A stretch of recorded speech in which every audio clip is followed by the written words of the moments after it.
नमस्कार स्टूडेंट्स।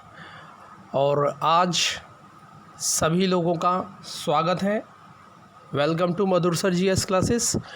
और आज मैं सबसे पहले मध्य प्रदेश के करंट पर जो अभी मंत्रिमंडल अभी गठित हुआ है उसके बारे में आज मैं चर्चा करने वाला हूं।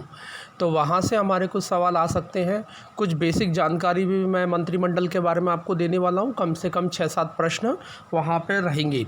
तो आज हम लोग शुरू करते हैं मध्य प्रदेश का करंट अफेयर। देखिए, आप लगातार वीडियोस से जुड़े रहें क्योंकि बहुत सारी घटनाएं हैं जो रिदमिकली आती हैं। जैसे कल हमने कुछ बताया, आज हम लोग कुछ और बताएंगे। कल कोई घटना हुई, आज उसमें कोई बदलाव आया, तो लगातार आप इस तरह से देखते रहें।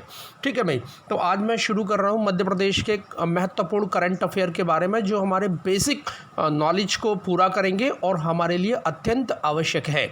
तो चलिए स्टूडेंट, हम लोग चलते हैं आज के करंट पे। लेकिन करंट पे जाने से पहले कुछ महत्वपूर्ण बात। देखिए, सभी लोग स्टूडेंट्स से मैं डेली जो है कि एक कमिटमेंट कर रहा हूँ कि जैसे मेरे 1000 सब्सक्राइबर हो जाएंगे उस दिन मैं लाइव क्लास स्टार्ट कर दूंगा। तो ध्यान रखें, जहाँ भी जो भी आपके मम्मी का, पापा का जो भी आपका मोबाइल मिलता है उस पर आपको सब्सक्राइब करना है। हमको सबसे पहले जो है कि संख्या पर ध्यान देना है। जैसे ही हमारा 1000 सब्सक्राइबर होंगे उसके बाद में हम लोग लाइव स्ट्रीमिंग कर पाएंगे तो डेफिनेटली बच्चे और मात्रा में जुड़ पाएंगे। दूसरी बात आप लोग ध्यान रखें कि सभी लोग जो है कि टेलीग्राम को ज्वाइन करें। और उसके बाद में अब मैंने गर्ल्स के लिए और बॉयज़ के लिए मैं अलग अलग जो है कि व्हाट्सएप ग्रुप भी बना रहा हूँ, वहाँ पर भी आप जोड़ सकते हैं। नंबर मेरा वही है, दोनों जगह नंबर आपको एक ही मिलेगा। एक ही नंबर है टेलीग्राम का और जो है कि व्हाट्सएप का। तो ध्यान रखें इस बात को कि और ज़्यादा से ज़्यादा मात्रा में जितना आप बच्चों को जोड़ पाएँ, ये मैं फोर्सफुली आप सभी लोगों से बोल रहा हूँ, जितना आप लोगों को जोड़ पाएँ उतना सभी लोगों को जोड़ना है। ठीक है भाई। तो चलिए अब हम लोग आज की शुरुआत करते हैं। Question number 1। देखिए, आज क्वेश्चन नंबर 1 पे जाने से पहले मैं आपको बता दूं कुछ महत्वपूर्ण बातें कि कल 22 मार्च को जिस तरह से मध्य प्रदेश का जो मंत्रिमंडल गठित हुआ है, तो मध्य प्रदेश के इतिहास में पहली बार ऐसा हुआ है कि नैनो कैबिनेट गठित हुआ है। सूक्ष्म केवल आप देखेंगे 5 मंत्री हैं और उसके बाद में मुख्यमंत्री है। तो टोटल मिला के हमारे कैबिनेट में 6 लोग हैं। तो ये इतिहास में पहली बार इस तरह से हुआ है और इसके अपने मायने हैं। इसका एक राजनीतिक दृष्टिकोण भी है और इसका अभी वर्तमान दृष्टिकोण भी है। वर्तमान दृष्टिकोण इस तरह से भी है कि जिस तरह से कोरोना का जो प्रभाव चल रहा है तो वहाँ पे कम लोगों को रखकर वहाँ पे कुछ सेविंग करने का इरादा है। तो इस कारण से ये नैनो एक जो है कि एक सूक्ष्म मंत्रिमंडल बनाया गया है। जबकि एक राजनीतिक कारण ये भी है, देखिए कि जो मंत्रिमंडल होता है, मंत्रिमंडल का जो टोटल विधानसभा होती है, मध्य प्रदेश की विधानसभा में 230 सीट है। 230 में से 15% ही जो है कि हम लोग सरकार बना सकते हैं लगभग। इसका मतलब ये हुआ कि हम लोग मध्य प्रदेश में 34 या 35 मंत्री देखेंगे, उसमें से आप देख रहे हैं कि 5 ही बने हैं। तो इसका राजनीतिक कारण ये भी है कि आप देख रहे हैं जो 22 विधायक जो कांग्रेस विधायक थे इस्तीफा देके बीजेपी में शामिल हुए। तो अभी थोड़ा सा अंतर कलह वाली बात भी देखने को मिल रही है कि किसको क्या विभाग मिलना चाहिए, कौन सा पद किसको ये देंगे और एक एक संतुलन स्थापित कर पाएंगे राजनीतिक कैबिनेट में, तो वो देखने वाली बात है। तो मैं यहाँ पे चर्चा करना शुरू करता हूँ। तो देखिए, मध्य प्रदेश के गृह और स्वास्थ्य मंत्री किसे बनाए गए हैं।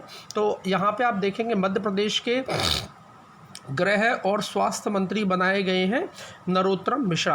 और नरोत्तम मिश्रा की बात करें तो ये हमारे मध्य प्रदेश में दतिया से विधायक हैं और ये 6वीं बार विधायक बने हैं। 2018 में जब इलेक्शन हुए थे तो वहाँ पे ये 6वीं बार विधायक बने थे, लेकिन उसके बाद में कांग्रेस का गठन हुआ था, कांग्रेस की सरकार बनी थी। ठीक है। तो मध्य प्रदेश के गृह और स्वास्थ्य मंत्री नरोत्तम मिश्रा। और हम लोग देखेंगे ये ग्वालियर और चंबल संभाग का पूरा वहाँ पे इस तरह से एक नेतृत्व देने की कोशिश रही है मंत्रिमंडल में। तो चंबल संभाग और ग्वालियर संभाग को रिप्रेजेंट कर रहे हैं नरोत्तम मिश्रा, तो गृह और स्वास्थ्य मंत्री हैं। तो अब हम लोग चलते हैं आगे की ओर नरोत्तम मिश्रा के बाद में। अब मध्य प्रदेश के कृषि मंत्री किसे बनाए गए हैं? तो मध्य प्रदेश के कृषि मंत्री बनाए गए हैं ये कमल पटेल। ये 4 ऑप्शन है। और कमल पटेल की बात करें तो ये डिस्ट्रिक्ट हरदा से आते हैं और इनकी विधानसभा सीट है खिरकिया।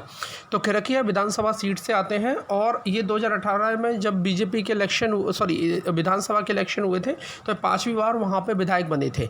तो ये देखिए हरदा की हम लोग बात करें तो ये लगभग निमाड़ क्षेत्र की पूरी बात हो गई। तो आप देखेंगे नरोत्तम मिश्रा रिप्रेजेंट दे रहे हैं चंबल और ग्वालियर संभाग को, जबकि कमल पटेल की बात करें तो ये रिप्रेजेंट दे रहे हैं पूरे निमाड़ क्षेत्र से। ठीक है भाई, और इनको बनाया गया है कृषि मंत्री। तो ये आप लोग क्वेश्चन को ध्यान रखें। चलिए अब हम लोग चलते हैं अगली बात पे। मध्य प्रदेश का जल संसाधन मंत्री किसे बनाया गया है? तो मध्य प्रदेश का जल संसाधन मंत्री बनाया गया तुलसी राम सिलावट को।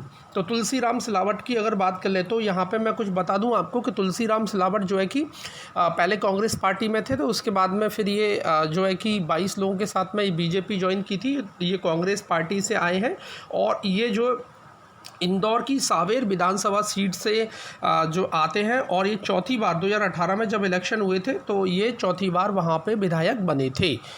तो ये सावेर से आते हैं और ये अनुसूचित जाति की सीट है। तो ये पूरा मालवा क्षेत्र हो गया। देखिए बहुत ही जो मंत्रिमंडल बनाया है बहुत ही एक सामंजस्य करके बनाया है कि कौन सा चंबल संभाग से लेना है, कौन सा निमाड़ क्षेत्र से लेना है। अब ये देखिए मालवा से रिप्रेजेंट कर रहे हैं तुलसी सिलावट। चलिए, लेकिन ये जो है कि कांग्रेस पार्टी से आए हैं, बीजेपी में शामिल हुए हैं, ये बात ध्यान रखनी है। तो अब जब ये मंत्री बनाए गए तो 6 महीने के बाद में अब इनको उपचुनाव होंगे, चुनाव लड़ना पड़ेगा, तब इनको दोबारा से जो एमएलए-शिप मिलेगी।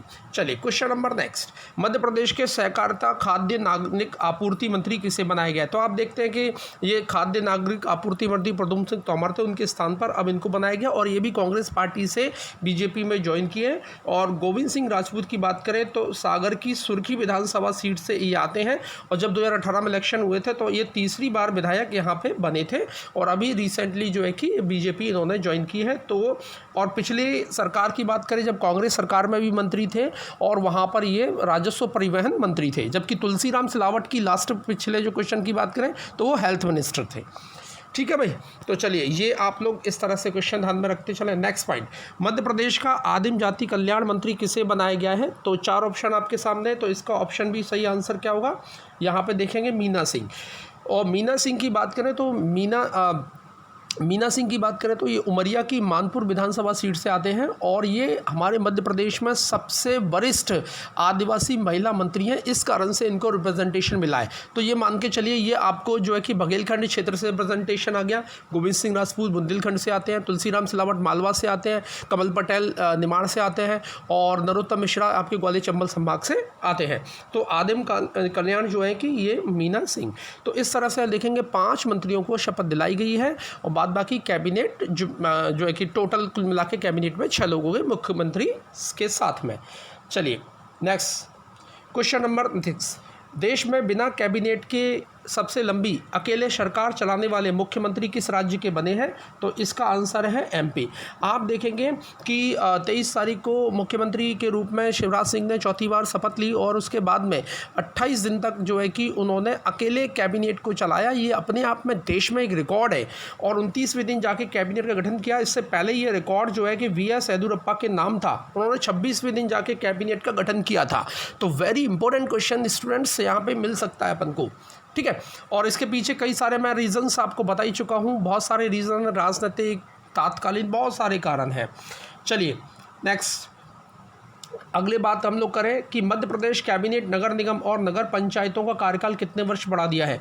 देखिए स्टूडेंट मैं आपको बता दूं यहाँ पे इसका पहले आप सही आंसर देख लें कि 1 वर्ष, लेकिन ये स्थिति क्या है। देखिए हमारे यहाँ पे जो पंचायती राज सिस्टम है, हमारे यहाँ पे जो नगर निगम का सिस्टम है, वहाँ पे हर 5 साल में इलेक्शन होते हैं।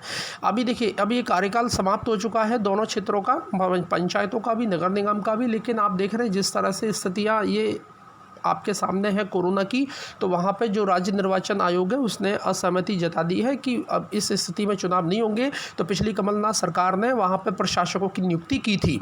तो अब जब शिवराज सिंह का कैबिनेट का गठन हुआ है तो उन्होंने कमलनाथ के निर्णय को, प्रशासकों को हटा के अब इन सभी पार्षदों के, इन सभी अध्यक्षों के, सभी के कार्यकाल को 1 साल के लिए बढ़ाया गया है।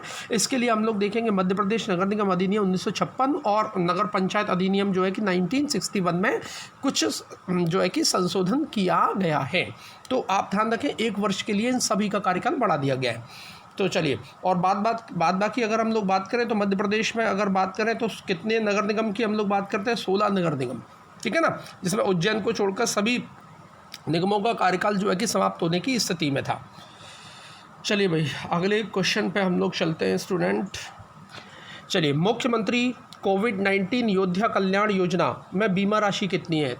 देखिए, ये अत्यंत जो है कि बहुत ही महत्वपूर्ण एक योजना है शिवराज सिंह की कैबिनेट की। आप ये देखिए कि इंदौर में सबसे पहले डॉक्टर ख़त्म हुए, शक्तुगन पंजवानी, ये देश में सबसे पहले डॉक्टर की मौत थी। उसके बाद में देश में सबसे पहली जो एसआई पुलिस अधिकारी की मौत हुई इंदौर में, जूनी थाने के टीआई थे देवेंद्र चंद्रवंशी। उसके बाद में हम लोग देखेंगे जस्ट 2 दिन के बाद में उज्जैन के नीलगंगा थाने के टीआई थे यशवंत पाल। कोरोना योद्धा, इनको कोरोना वॉरियर्स बोला जा रहा है उनको, और लगातार आप देखेंगे इस तरह से इनकी जो है कि निधन होता जा रहा है। तो इस कारण से मुख्यमंत्री जी ने मुख्यमंत्री कोविड-19 कल्याण योजना की स्टार्टिंग की अभी 21 तारीख को, और इसमें जो बीमा राशि निर्धारित की गई है वो है 50 लाख रुपए, और वहाँ पे जो आवेदन करता है वो सितंबर के लास्ट तक इस पे आवेदन कर सकता है। तो महत्वपूर्ण योजना, और ये आप लोग ध्यान रखें। और यहाँ पे ये बीमा राशि आपसे पूछी जा सकती है। सलाम है इन सभी लोगों को, चाहे वो डॉक्टर्स हों चाहे टीआई हों, अपनी जान पे खेल के हम सभी लोगों की जान बचा रहे हैं। नमन है इन सभी लोगों को, बहुत ही महत्वपूर्ण।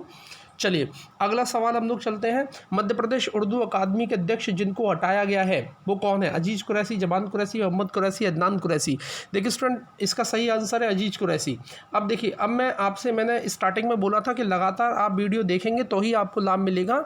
मैं इसलिए बोल रहा हूँ, अभी मैंने 2 दिन पहले मेरा मध्य प्रदेश का टॉपिक मैंने नंबर 1 स्टार्ट किया था। वहाँ पर मध्य प्रदेश उर्दू अकादमी के अध्यक्ष मैंने बताए थे जो कमलनाथ ने जो है कि नियुक्त किए थे, अजीज कुरैशी, लेकिन उनको शिवराज सिंह कैबिनेट ने हटा दिया है, कर दिया है, और इसमें अपदस्थ कर दिया है। और इनके स्थान पर हम लोग देखेंगे अपर कलेक्टर जो है भोपाल के सतीश कुमार को ये जिम्मेदारी दी गई है, लेकिन अभी अध्यक्ष पद पर नियुक्ति होना बाकी है।